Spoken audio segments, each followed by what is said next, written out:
د سپېڅلي خدای تعالی په نامه سلام، وخت مو په خیر. عزتمندو لیدونکو د 8 بجو خبري ټولګې ته ښه راغلاست. په پیل کې د څو مهمو خبرونو سرټکي. بقا لپاره د دې نظام د استحکام لپاره که د قربانۍ څخه خو زه په الله قسم کوم د ټولو قطاعاتو نه به مخکې اول زه استشهاد ته آماده کېږم. دا داسې یو بېغیرته ولس نه دی او موږ به بیا د جنګ په لومړۍ کرښه کې ولاړ یو له قومندانه تر امره. دا زموږ استاسې چې کوم قومندان دی داسې نه دی چې نن راغلی دی.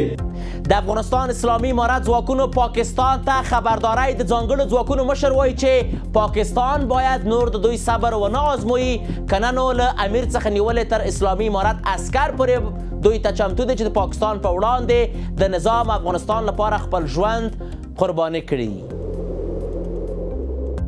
ما در حال در روز جهانی تلویزیون قرار داریم که در سطح منطقه بیشترین تلویزیون یعنی 81 تلویزیون که 56 آزاد و 25 دولتی است در کشور خود داریم. د نوامبر 21 د تلویزیون نړیواله ورځ په دې ورځ د ماډیکو متخصصینو د معلوماتو په چمتو کولو کې د تلویزیون پر اهمیت باندې ټینګار کړی.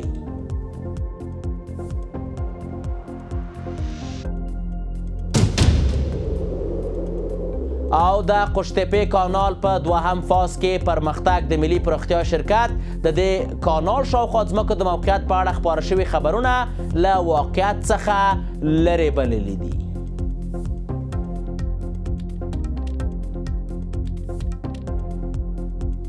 بشپړ خبرونه زه یوسف خان لاله یم. د اسلامي امارت ځانګړي ځواکونو پاکستان ته خبرداری ورکړی چې اسلام آباد باید نور د دوی صبر ونه آزموي. د کورنیو چارو وزارت د ځانګړو ځواکونو مشر محمد صابر وایي چې هغه د نظام افغانستان د دفاع لپاره ځان قربانولو ته چمتو دی. د ځانګړو ځواکونو دا لوړپوړی چارواکی ټینګار کوي چې د اسلامي امارت وسلوال ځواکونه له امیر څخه تر عسکر پورې د هېواد دفاع ته چمتو دی.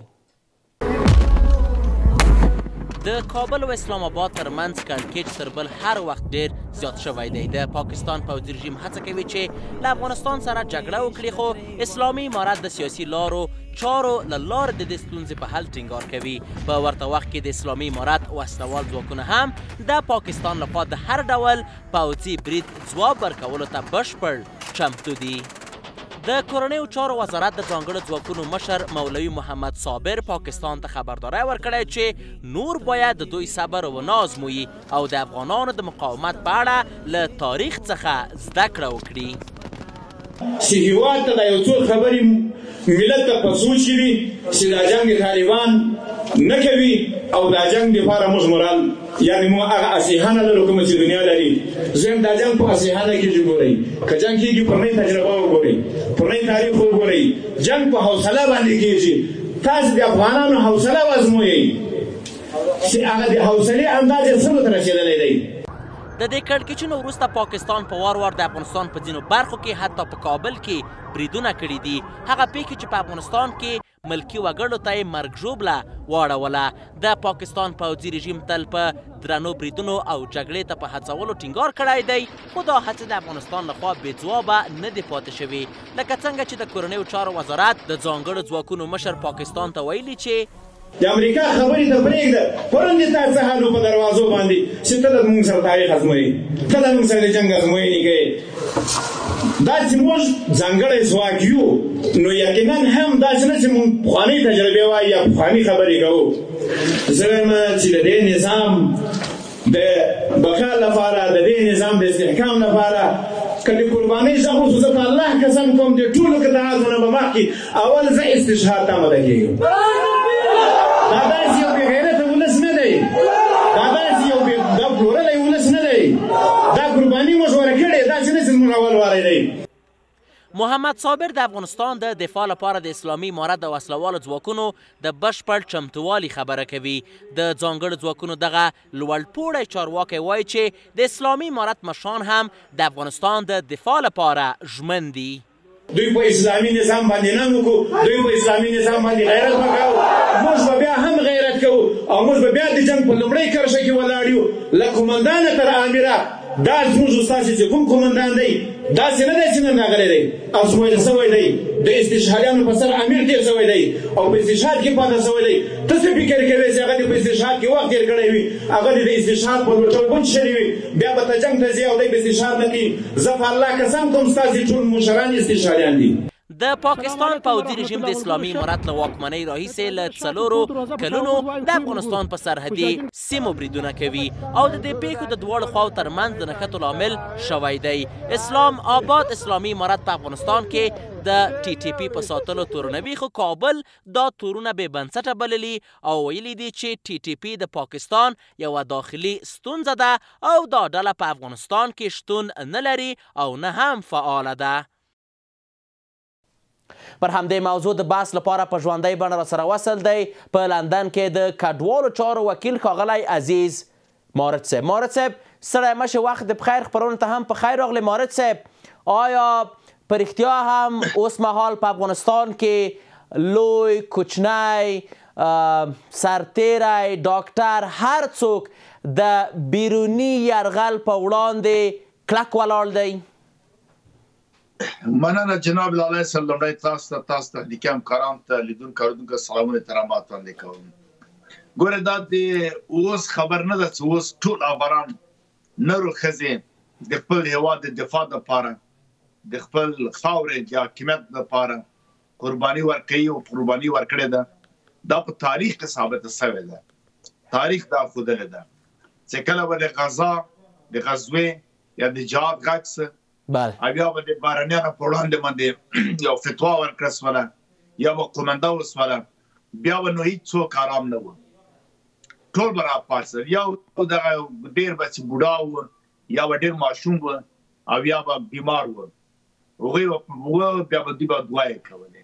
نو نر و ښځې راجګ شوي تاریخ ګواه ده، تاریخ هر څه پراته دي او تاریخ څوک جل و هغه مثلا ملاله که یادوي څوک یې نسي ردولی او یا که بي بي عینو یادوو موږ په دې باندې پوهېږو د څه کاروایي او څه کړي دي یا زرغونه څه مشورې ورکړي یا څه کارونه کړي.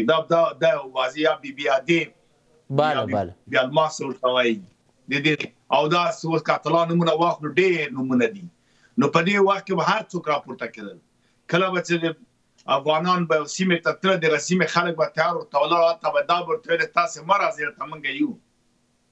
نو بنان هغه همیشه یو نظم و خو دا یو هغه دا وایي انګریز لیدلی د موږ زور دی نو پنجابی د کومې ښځې زوی دی. نو دا خو ډېر تبرځواکه هېوادو په وړاندې افغانانو مبارزې کړي، جنګونه کړي دي، دفاع یې کړې ده همیشه. افغانستان یعنې یو چې په تاریخ کې زه وایم چې افغانانو هېڅ وخت له افغانستان نه حمله نه ده کړې په چا باندې. ځینو کسانو کړي هغه افغانان نه و راغلي و افغانستان ته، له افغانستان یې وهلي دي بیا تللي بلې خواته. او که دوی مثال شته مثلا او که بیا موږ ووایو چې نه بعض راغلي حاکمان لکه تماسخلي نادر افشار دی ترک و، تماسخلي ترک و له قلاتیان راغی د سیمې ته که پین حمله کړې. مارد صاحب په ډېرې بښنې سره ستاسو خبرو کې مزاحمت هم کومه.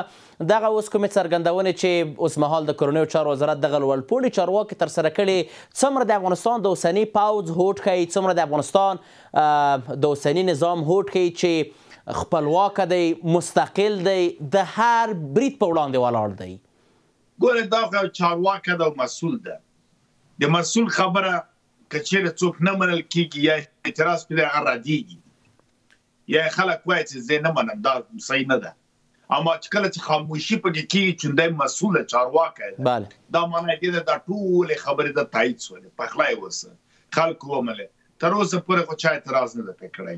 برعکس کله چې موږ اورو خلک یې ټول تاییدوي. نو بنان دا د اتحاد د وحدت خبره ښیي، د غیرت او شهامت د دلري او د دفاع خبره ښیي. لکه څنګه لکه موږ تعرض نه کړی دا مثلا یووالی ښیي، دا د افغانستان حاکمیت ښیي، دا په دې ښیي چې نن سبا ملت له چارواکو سره ولاړ ده. نو بنان دې کې خو نو که اوس خپلواک وایي، خپلواکي دلته ده، حاکمیت دلته ده، خپل افغانستان دلته ده، یوه قومنده دلته ده، یو لاس دلته ده. یعنی د پردیو په مقابله کې دننه به ناخوالي، دننه به نیوکې، دننه به یو به یو نسل لري بل نسل لري دا په ټول مملکتونو کې دا ستره دا نن دا لویه مظاهره مورد صاحب که دلته وپوښتم یوه بله مسله چې ډېره مطرح ده البته اوس د افغانستان او پاکستان ترمنځ وضعیت داسې ښکاري چې یو سټیلمیټ وضعیت دی یعنې په ټوله کې نه یو کره اوربند ترسره شوی او نه هم جګړه دوام لري دغه راتلونکی تاسو څنګه وینئ څه به ترسره شي د افغانستان او پاکستان اړیکې به څنګه شي آیا تر پای به همدارنګه وي لارې به تړل شوي وي که نه کوم بل څه هم راتلونکي دي جناب لالی صاحب ګوره ما او تا بار په دې باندې بحث وکړ چې پاکستان غلطو سیاستونو غلطو پالیسیو غلطو محاسبو خپل قوم او خپل خلک هم راوپاروله نړیوال تم بې اعتباره سه خپل بادار تم بې اعتباره سه شاته یو ګاونډی هند و هغه ورته دښمن و یو دوست یې درلود هغه افغانستان هغه هم ځان ته دوی دښمن کړ د حضرت علي کرم الله وجهه یو مقوله وایي پردی خپل مه پردی کوه چې پردي بیا خپل کوي دوست وایي مه وهه چې بیا دښمن دوست کوي دا یو واقعیت اوس ګوره دوی د حمله وکړه په افغانستان فکر یې کوه پخوانی د لاسپوڅو حکومتونه دي ما هماغه د درس د عبرت ولیده چې خپله اوس په چوټ کې ده که بیا حمله وکړم راماندې مشکل جوړ نه کړي بیا یې غږ د خبرو وکړه د میز کې ناستلو قطر په هغه وخت کې کوربتوب وکړ مانم بیا لاړه شرطونه و نامشروع خبرې و نامعقوله بخره غواړم بیا ترکیې پورې هلته هم شرمېدلم چې موږ خو په جال راغلي یو بیا د اقتصادي مسایل سوله د دې خوا نه د افغانستان ګاډي او تاجرانو توکي وځنډول کله چې دوی وځنډول اوس ګورئ په چغو دای ده په زارۍ دای ده د خبرو مذاکرو وړاندیزو دای کوي ګواښونه مزدای کوي د سوداګرو اعتراضونه پورته سوي دي قاطي او قیمتي پکړه جوړه سوې ده خلک اوس راپارېدلي دي ځکه د ده ضرورت او تر ټولو په ډېر بښنې سره مورد صاحب تر ټولو عجیبه دا چې په دې څو ورځو کې د خواجه آصف ټویټونه هم درېدلي دي دا خو اوس نور نغلي سول دا خو اوس پوه سول نو هرې خواته یو څوک ملامتېږي نو حقایق درک کوي وینې اوس ماشوم څلور کلونه پورته ماشوم نن په پنجاب کې خپل دولت باندې غندي ځکه دوی دا ناروا کړن د حالات اوس خراب دي تاسو باور وکړئ انګور اوس نه پیدا کېږي غیر شتمنې په 2000 کلدارې باندې یو کیلو یې پیري یعنی دا مشکل چا جوړ کړ د منګ د څو وسوله منګ برعکس نورې بدیل لارې پیدا کړې واڅدلو دې ته چې موږ لاړ چابهار او هند پورې هند هغه ادرس د موږ لپاره په تاریخ د افغانستان کې همیشه موږ سوداګري او صادرات او تولیدي او صنعتي لوی هیواد ده بله او په دې سیمه کې ښه اغېزې لري د تاجکستان پلاوی دلته راغی ترکمنستان سره خبرې تبادله سولې له ایران سره اوس کله چین او روسیې او نورو سره د موږ حالات داسې راغی چې برای موږ تر واخیسته هم په پوځي کې هم په سیاسي کې هم په ټولنیز کې هم په سوداګري کې نو ولې چې دی په زړه کې غدار و اوس یې چغې د ده پورته سوي دي وایي چې دیگه پختگان ناید صدای خروش از مردمان خام خیزد خام مانا پدې چې 50 کال افغانان دومره وټه کېدل لارې بندې سوې بمبارد ورڅو چغه د چا پورته نه سوله مارم د دوی ګورئ تاسې په یو میاشت لا پوره نه ده چغې پورته سولې دا خو افغانستان خو فولادي ملک ته تاریخ لري دلته هر ډول حالت په افغانانو تېر سوی ده ولږه یې تېره کړې ده جګړې کړي دي ځان ته خپل تدابیر لري پیږي څه وکړي دوی خو په دې شان نه دي اموخته لکه په نورو ملکو کې چې د یوې دقیقې دپاره برېښنا قطع سي د خلکو چغې راپورته سي بله دا خو عادت نه دي دوی خو په دې باندې نه پوهېږي نو بنان برای چې ګورو د موږ په لاس کې ډېره زیاته مننه اتحاد د موږ په لاس کې ده وحدت د موږ په لاس کې ده پرمختګ باندې روان یو یو څه نااصلاح کړي مسلې دي کورنۍ هغه به هم اصلاح سي راتلونکی بد نه وي نو ښه وي نو ډار وهم و چې غربي نړۍ یو پاکستان په لاره پروژې د داعش د بلبل رانوړي اوس ګورو چې هغه هم رسپارات بربنې کېږي دغه ته هم تدابیر نیول کېږي ډېره زیاته مننه په دې باندې موږ باید ډاډمن اوسو چې انشاءالله سوله او امنیت او نیابتي جګړې نه راځي افغانان هم هوښیار دي او امارات هم دې ته پاملرنه کوي ډېره زیاته مننه مارد صاحب ستاسو له حضور څخه په خپرونه کې تاسو نه اوس هم د خبرونو دوام. نن د نومبر 21 د ټلویزیون نړیواله ورځ ده او هر کال د نړۍ په بېلابېلو برخو کې لمانځل کیږي. لکه څنګه چې دا ورځ نن د نړۍ د ټلویزیون لیدونکو کې د پام وړ کمښت او د مجازي پاڼو کارولو کې د زیاتوالي شاهد دي.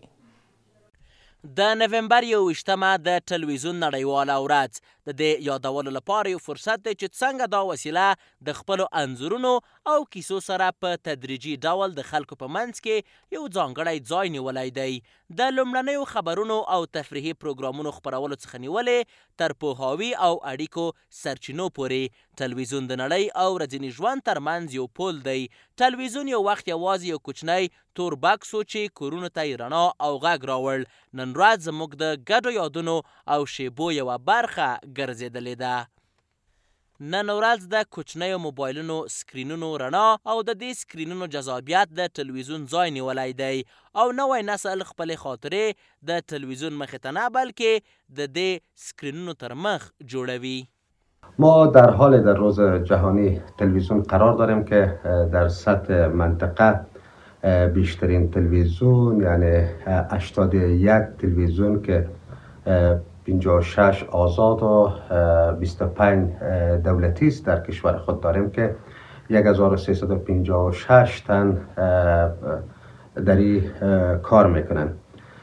تلویزیون همچنان یکی از مهمترین ابزار اطلاع رسانی و آگاهی دهی و تقویت وحدت اجتماعی به شمار میره. بدون شک نقش تلویزیون در شفافیت اطلاع رسانی، آموزش و سرگرمی در گذشته و حال که در بحبوحه و گیراگیر تکنولوژی قرار دارد بر همگان مشخص و انکار ناپذیر است.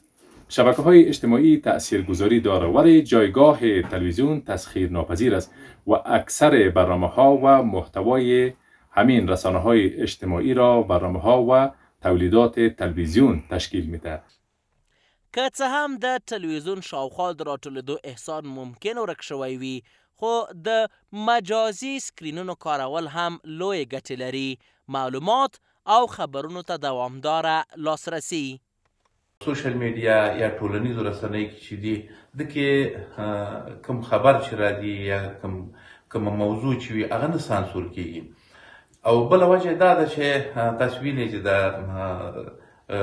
ټولنیز رسنۍ دته خلک ټول خلک لاسرسی لري. دلته نه دی وخت ضیاع کیږي او نه لګښت پرې راځي. موږ مثلا په تلویزیونونو کې که چیرې مثلا ګورو تصویرونه خو باید تلویزیون ولرو یا رادیو ولرو ورته کینو وی ګورو. خو که چیرې ټولنیز رسنۍ ته موږ مخه کوو نو ټولنیز رسنۍ هر ساعت زموږ په جیب کې زموږ په لاس کې د تلویزیون موبایلونو کې دي. هر ځای کې موږ کولی شو چې دغه دا واورو. خو ځینې وختونه ټلویزیون د خلکو په منځ کې لږ لیدل کیږي، نه د بې علاقګۍ له امله بلکې د کار او بوختیا او د بې پای ګڼې ګوڼې له امله. ځینې وختونه موږ یوازې د سولې یوه شیبه او د پروګرامونو لیدلو ساده خوښي غواړو، مګر موږ وخت نه لرو. تلویزیون چې دا داسې ده چې مخکې ډېره خلکو علاقه او شوق لرلو او ښه سرچینه وه چې موږ ته خبرونه او هغه رارسول. او اوس خو چې دا تلیفونونه ډېر شوي دي، همدغه موبایلو خاطره رسنۍ کمه ده، تلویزیون ته څوک لاسرسی نه کوي. د ټلویزیون د نړیوالې ورځې په رارسېدو سره دا تر بل هر وخت ډېر څرګند شوي چې مجازي سکرینونه د خلکو د رسنیو د مصرف سټایل بدل کړی دی. دومره چې د تلویزیون لیدلو دودیز کلتور ورو ورو هیر شوی، نن ورځ خبرونه، تحلیلونه، تفریح او حتی تعلیم زموږ ژوند ته د ګرځنده ټلیفونونو او ټولنیزو شبکو له لارې راځي. خو پوښتنه دا ده چې آیا سکرینونه به په بشپړ ډول د تلویزیون ځای ونیسي او د قلم لیکنې محتوا تولید سره به څه پیښ شي، کوم چې د کلونو لپاره د تلویزیون د خپرېدو مرکز و. د دې پوښتنې ځواب به د وخت او ټکنالوژۍ پرمختګ او یوه نړۍ چې هره ورځ بدلیږي او د ځان لپاره پریکړې کوي چې کومه رسنۍ به پاتې شي او کومه به یوازې په یادونو کې پاتې شي. عزتمندو لیدونکو، د 8 بجو خبري ټولګه پر همدې ځای پای ته ورسېده. تر بیا کتو په الله پاک مو سپارم. ښې چارې.